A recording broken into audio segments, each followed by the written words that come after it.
Hello, ladies and gentlemen. Today I'm going to talk about how image editing can be related to linear algebra. When a picture is taken by a camera, the data of the picture will be saved in storage in the form of digital image. Digital images are composed of plenty of tiny tiles, namely pixels. But how is it related to linear algebra? Allow me to briefly introduce how digital devices store images. Since computers store values in binary code, each tile can be represented by a series of binary numbers in a 24-bit RGB mode. To make a colorful image, 3 types of colors are mixed together in each pixel by 3 distinct matrices to show a variety of colors on the screen. Each red, green, and blue color has an integer value from 0 to 255 to determine the depth of color. For example, an image can be defined as a 2-dimensional function, f(x,y), where x and y are spatial coordinates. An image with color can be considered as a matrix with entries representing the intensity of each color in red, green, and blue. A monochromic image can be considered as a matrix with entries representing intensity only. I'm not about to go too deep into that, because today's main idea is to interpret how digital images are edited by matrices, which is a field in linear algebra. Now we know how digital images are stored in data form. The arrangement of digital images can be treated as matrices, hence the matrix operations can be also applied to them. In addition, let us assume that there are 2 images that are represented by m and n matrices A and B, where m and n are integers. What would happen after A plus B?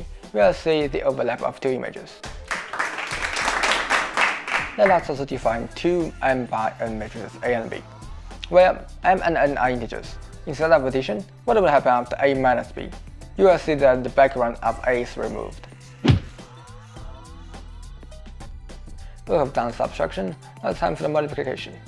This time I define 2 matrices A and B. A is m by p matrix, B is p by n matrix, in which the number of columns from A is equal to the number of rows of B. You can see there is a white area in image B, which is the area we are interested in. Then we multiply these two, you can see that only the initial white area is covered by the corresponding part of image A. Let's consider the rotation of the images. To rotate an image, we use transformation matrix C. Theta is the angle we would like to rotate. We must get a matrix that contains bidimensional vector xy that shows where the tiles are in an image. Then set the bidimensional vector xy to xy1 to multiply the transformation matrix C in a way of xy1, t minus x minus y1. The matrix produced after the multiplication would be the new coordinate for each pixel. The last one is geometric transformation.